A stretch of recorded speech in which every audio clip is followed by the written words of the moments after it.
அனைவருக்கும் வணக்கம். இன்னைக்கு ஆகஸ்ட் 1ஆம் தேதி பிரபல கர்நாடக இசை பாடகர் டைகர் வரதாச்சாரியார் பிரபல கர்நாடக இசை பாடகர் டைகர் வரதாச்சாரியாரோட பிறந்த தினம் என்று.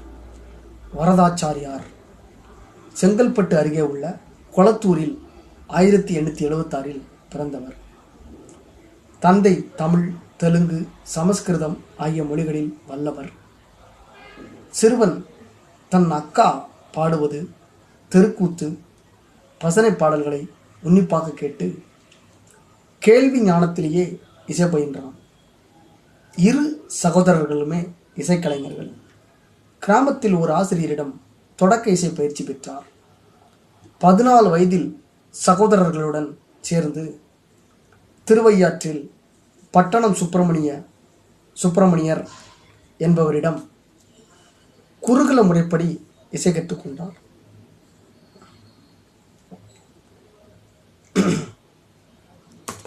பின்னர் சென்னை வந்த மூத்தவரும் திருவொற்றியூர் அடுத்த காலடிப்பேட்டையில் குருகுல முறைப்படி இசை கற்றுக்கிறாரு. பின்னர் சென்னை வந்த மூவரும், அண்ணனும் தம்பி, அண்ணன் அந்த தம்பி 2 பேரும், மொத்தம் சேர்த்து 3 பேரும், 2 சகோதரர்கள் 3 பேரும், மொத்தம் சேர்த்து 3 பேரும் திருவொற்றியூர் அடுத்த காலடிப்பேட்டையில் குடியேறுகிறார்கள். அதனால் காலடிப்பேட்டை சகோதரர்கள் என அழைக்கப்பட்டனர். இசையில்தான் ஈடுபாடு என்றாலும் குடும்பச் சூழல் காரணமாக சர்வே டிபார்ட்மெண்ட்ல வேலை கிடைக்குது. இந்த வரதாச்சாரியார் எல்லாம் அந்த ஐயங்கார் முத்திரையெல்லாம் போட்டிருக்காரு.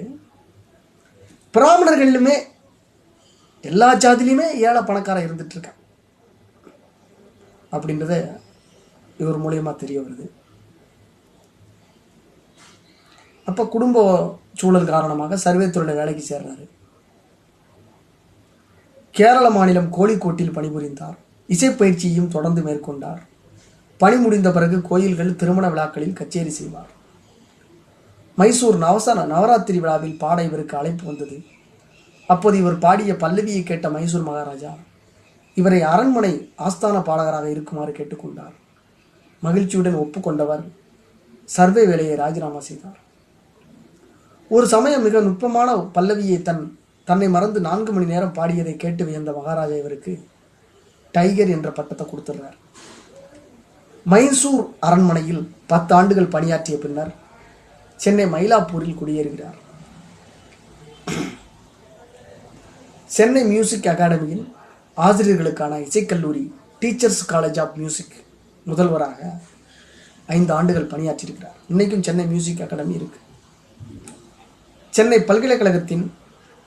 பல்கலைக்கழகத்தின் இசைப்பிரிவுத்துறை தலைவராக பணியாற்றிய போது இவரது ஆலோசனையின்படி டிப்ளமோ இசைப்படிப்பு தொடங்கப்பட்டது.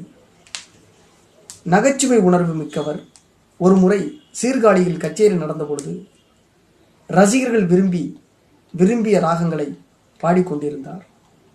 அந்த வழியாக கத்தரிக்காய் என்று காய்கறிக்காரர் விற்றுக்கொண்டே போக